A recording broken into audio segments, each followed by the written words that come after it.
सोलेंट one level tank sect के इस episode की स्टार्टिंग में हम देखते हैं कि यह काफी ज्यादा थक चुका होता है और यह को इतना ज्यादा थकावट देखकर डोंगर काफी परेशान सी हो जाती है और ये कहती है कि यह क्या तुम ठीक हो और अब भी तुम थोड़े से पेल दिख रहे हो। जिस पे झायुआन कहता है कि मैं एकदम ठीक हूँ, बस मेरी थोड़ी सी मेंटल पावर ही कम हो गई थी, लेकिन इसके जो रिवार्ड्स मिले हैं वो काफी अच्छे मिले हैं। और क्या तुम्हें याद है जो मैंने तुम्हें पहले बताया था दूसरी दुनिया के टीचर के बारे में? और जैसा कि कल तुम लोगों ने देखा था कि मैंने जो कल एबिलिटी इस्तेमाल की थी वो किसी इविल सोल मास्टर की नहीं थी, बल्कि वो तो मेरे टीचर की इनहेरिटेंस है जो कि दूसरी दुनिया से इस दुनिया के अंदर लेके आए हैं, जिसे अनडेड मैजिक भी कहते हैं। और अनडेड मैजिक को सुन के डोंगर चौंक जाती है तो यह कहता है कि हाँ वो अनडेड मैजिक ही था, हालांकि मैं हमेशा उसे लेके काफी रिपल्सिव रहता था, इसलिए मैं भी उसे इस्तेमाल नहीं करता था। और टीचर जो मेरे लिए अपनी मेमोरीज छोड़ गए थे उन्होंने मुझे समझने में मदद की कि इसी से कोई भी फर्क नहीं पड़ता है कि ये इविल सोल मास्टर है या फिर अनडेड मैजिक है, और सभी एबिलिटीज के एग्जिस्ट करने का अपना ही एक खुद का कारण है, लेकिन जो असल में मैटर करता है वो यूजर का हार्ट है। जिस पे डोंगर कहती है कि जब तक कि तुम्हारा दिल दृढ़ रहता है तब तक सब कुछ ठीक है। जिस पे यह भी कहता है कि हाँ बिल्कुल, क्यों नहीं, मेरा दिल वैसे भी तुम ही हो। जिसके बाद डोंगर यह से लंच पे चलने के लिए कहती है और फिर ये लोग मिंगयुई रेस्टोरेंट आ जाते हैं, जहाँ पे योहाओ बाई को देख के काफी खुश हो जाता है और ये रोते हुए पूछता है कि अब आपकी इंजरीज कैसी हैं? जिस पे बाई कहता है कि अभी के लिए तो सारा डार्क ऑरा भी निकल चुका है और मेरी वाइटलिटी को रिस्टोर करने के बाद कोई दिक्कत नहीं होगी। और इस चीज को सुन के यह भी खुश होता है और ये कहता है कि आखिरकार अब मैं राहत की सांस ले सकता हूँ, क्योंकि अब जब जो सीनियर ब्रदर टीम को क्वार्टर फाइनल्स में लीड कर रहे हैं तो अब मेरे लिए ये काफी ज्यादा आसान हो जाएगा। जिस पे बाई कहता है कि लेकिन मुझे डर है कि ये उतना भी आसान नहीं होगा, क्योंकि कल जो हमारा मैच है वो शेरक एकेडमी के साथ है, और क्या तुम्हारे पास उसे लेके कोई प्लान है क्या? जिस पे यह कहता है कि मैं भी सभी के साथ यही डिस्कस करना चाहता हूँ कि स्ट्रेंथ के मामले में हम सभी ही उनसे थोड़े बेहतर हैं, और तो और हम सेफ साइड भी हैं, और फर्स्ट मैच में मैं उन्हें छोटे ग्रुप्स में बांट देना चाहता हूँ, तो इस तरीके से क्वार्टर फाइनल्स में जहाँ तक है उनका सामना वीक अपोनेंट से होगा। जिसके बाद बाई सभी को ही अपने अपने ओपिनियन शेयर करने के लिए कहता है। जिस पे जियांगनान कहती है कि मैं अभी इसी तरीके से सोचती हूँ कि हम शेरेक से बिलोंग करते हैं और हम भी शेरेक के एक हिस्सा हैं, और इस बारी इससे कोई फर्क नहीं पड़ता है कि हमारा टैंक सेक्ट कितना आगे जा सकता है। हमने अच्छी खासी प्रतिष्ठा हासिल कर ली है, लेकिन शेरेक की ग्लोरी के लिए उसे ऐसे ही आगे बढ़ते रहने की जरूरत है, और मैं यह के सजेशन के साथ सहमत हूँ। जिस पे जूसांसी कहता है कि आखिर तुम मेरी तरफ इस तरीके से क्यों देख रही हो? हाँ बिल्कुल, मैं भी सहमत हूँ। जिसके बाद वांग डोंग,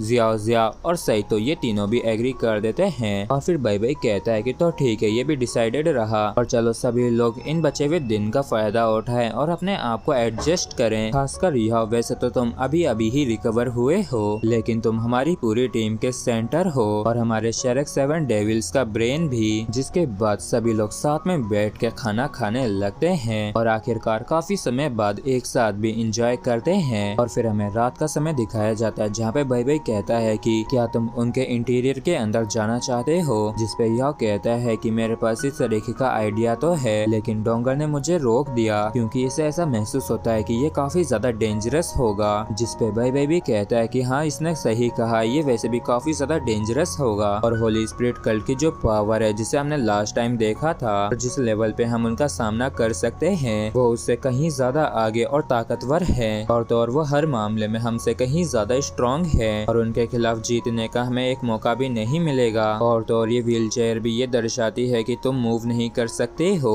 और यहाँ तक कि अगर तुम भेस भी बदलते हो तो वो बड़ी ही आसानी से तुम्हें बार बार देख के पहचान लेंगे। जिस पे यह मजे में आते हुए कहता है कि जब तक कि मेरे पास इम्प्रूव करने की अच्छी एबिलिटी है तब तक मैच के अंदर पार्टिसिपेट करने की कोई भी प्रॉब्लम नहीं है, और इसका जो प्राइस है वो 9th लेवल का एक सोल टूल है जिसका मूल्यांकन पैसा से नहीं किया जा सकता है। जिस पे बाई मना करते हुए कहता है कि नहीं, यहाँ तक कि तुम्हारी लाइफ को तो पैसों के साथ मेजर करने के बारे में भी सोचा नहीं जा सकता है, और तो और तुम हम सभी के लिए ही काफी ज्यादा इम्पोर्टेंट हो। जिस पे यह कहता है कि फर्स्ट सीनियर ब्रदर, मुझे अपने आप पे पूरा विश्वास है कि मैं ये कर सकता हूँ। जिस पे बाई कहता है कि लिटिल जूनियर ब्रदर, ऐसी कौन सी चीज है जिसने तुम्हें इतना कॉन्फिडेंट कर दिया है? जिस पे यह कहता है कि फर्स्ट सीनियर ब्रदर, कल जो मैच हुआ था उसमें मैंने जिस ट्रिक को इस्तेमाल किया था मैं उसका जिक्र कर चुका हूँ, और मैं आपसे बिल्कुल भी झूठ नहीं कह रहा हूँ। ये स्पेशल एबिलिटी मुझे बस तुक्के से मिली है, और अगर दूसरे शब्दों में कहा जाए इसे मेरी थर्ड मार्शल सोल भी समझा जा सकता है, जो कि मुझे कुछ स्पेशल एबिलिटीज दे सकती है। और डोंगर ये बात तुम्हारे लिए भी है, अगर तुम्हें चिंता महसूस होती है तो मैं तुम्हें अपने साथ ले जाऊंगा जब मैं उनके इंटीरियर के अंदर घुसपैठ करूंगा। और इस बात को सुनकर डोंगर मन में कहती है कि यह कभी भी मेरी लाइफ एंड डेथ सिचुएशन को मजाक के रूप में नहीं देखता है, और अब जब इसने ऐसा कहा है तो ये सच में काफी ज्यादा कॉन्फिडेंट होगा। और फिर डोंगर यह से कहती है कि यह तुमने कल मुझसे वादा किया था ना। फिर यह इससे कहता है कि डोंगर मेरी बात सुनो, मैं उनके इंटीरियर के अंदर घुसपैठ इसलिए करना चाहता हूँ जिससे कि हम होली स्पिरिट कल्ट की जांच कर सकें, और इसके साथ साथ किसी ऐसे रास्ते को भी निकाल सकें जिससे कि हम मास्टर ज़िया को भी वहाँ से बच निकलने में मदद कर सकें। और हम सभी के बीच में ऐसा कोई भी नहीं है जो कि इस काम को करने के लिए मुझसे ज्यादा सुटेबल हो। रही बात मेरी सेफ्टी की, तो चलो मैं भी तुम लोगों को थोड़ा सा फील करने देता हूँ। इसके बाद यह किसी तरीके का फॉर्मेशन बनाने लगता है। इसके बाद ये तुरंत ही यीलाओ केशी के थर्ड स्पिरिट एजेंस को इस्तेमाल करता है, और इसे इस्तेमाल करते ही ये तुरंत ही यहाँ से गायब हो जाता है। और इस चीज को देख के बाई बाई और वांग डोंग ये दोनों ही काफी ज्यादा चौंक जाते हैं। डोंगर तुरंत ही अपनी पावर को रिलीज करते हुए मन में कहती है कि मेरी लाइट एलिमेंट एनर्जी इस रूम के अंदर पूरी तरीके से भर चुकी है, लेकिन बस ऐसा लग रहा है जैसे कि यह पूरी तरीके से यहाँ से गायब हो चुका है। और आखिर ऐसा कैसे हो सकता है कि वो तुरंत ही टेलीपोर्ट कर सके। और वैसे तो यह के पास ये एबिलिटी है, लेकिन वो भी सिर्फ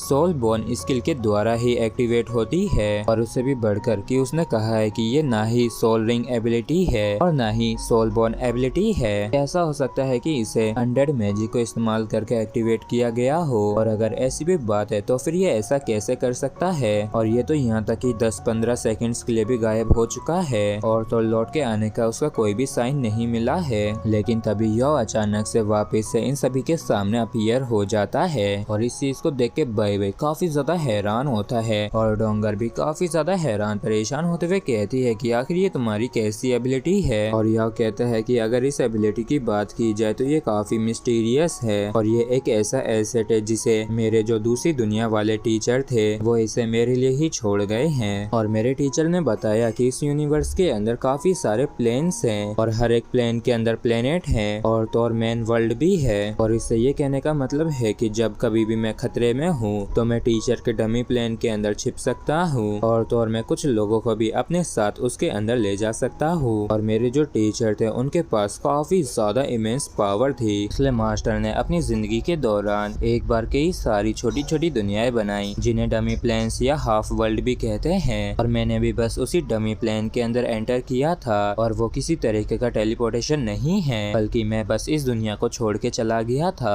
और यहाँ तक कि वैसे मेरे टीचर का जो डमी प्लेन है वो काफी बोरिंग और बकवास है, लेकिन वो कम से कम सबसे ज्यादा सेफ है। जिस पर डोंगर हैरान होते हुए कहती है कि यह तुम्हारे कहने का मतलब ये है कि ब्रदर बाई और मैं भी उस डमी प्लेन के अंदर एंटर कर सकती हूँ जिसका तुमने जिक्र किया है। जिस पे यह कहता है कि लेकिन तुम लोगों को भी तैयार रहना है, क्योंकि हर एक हाफ प्लेन जिसे मेरे टीचर ने बनाया है वो किसी रीजन के लिए ही बनाया है। और जहाँ तक मैं जानता हूँ कि ये करीब करीब पूरी तरीके से कंप्लीट हो रखा है, और तो और वहाँ पे काफी सारे अनडेड क्रिएचर्स भी हैं जिसे मेरे मास्टर छोड़ गए हैं। और हजारों सालों के रिप्रोडक्शन के बाद भी यहाँ तक कि मेरे टीचर भी अच्छी तरीके से नहीं समझ पाए हैं कि ये जो अनडेड क्रिएचर्स हैं ये कितने ज्यादा स्ट्रॉन्ग है। और तो और वैसे वो दुनिया काफी ज्यादा मनहूस और बेकार सी है, लेकिन वो एब्सोल्युटली सेफ है। और चलो मैं तुम लोगों को दिखाता हूँ कि वो दुनिया कैसी है। जिसके बाद यह एक बड़ी फॉर्मेशन बना के इन सभी को भी अपने साथ वहाँ पे ले जाने लगता है। और जब बाई उस दुनिया के अंदर एंटर करने वाला था तब इसे अजीब सी फीलिंग आती है, और ये मन में काफी ज्यादा परेशान होते हुए कहता है कि मैं इस बेकार के औरे के साथ काफी ज्यादा फेमिलियर हूँ, और लिटिल जूनियर ब्रदर की ये जो एबिलिटी है ये वास्तव में इविल सोल मास्टर से काफी ज्यादा मिलती जुलती है। जबकि डोंगर को भी काफी दिक्कत हो रही होती है, और ये मन में कहती है कि कितने ज्यादा भयंकर चक्कर आ रहे हैं, ऐसा महसूस हो रहा है जैसे कि मेरे टुकड़े टुकड़े हो गए हों। जिसके बाद ये तीनों ही किसी दूसरी दुनिया में आ जाते हैं जो वाकई में काफी ज्यादा डेंजरस लग रही होती है। और तो और ये जो डमी प्लेन होता है ये एकदम बंजर होता है, और यहाँ का ये जो सन होता है वो भी ब्लैक होता है। और इस दुनिया को देख के ये तीनों ही काफी ज्यादा हैरान होते हैं और कहते हैं कि क्या ये सच में कोई और दुनिया है। और इसी के साथ हमारा ये एपिसोड भी यहीं पे खत्म होता है। अगर आप लोगों को वीडियो अच्छा लगा हो तो प्लीज चैनल को सब्सक्राइब और वीडियो को लाइक करना बिल्कुल भी ना भूलें। Thank you.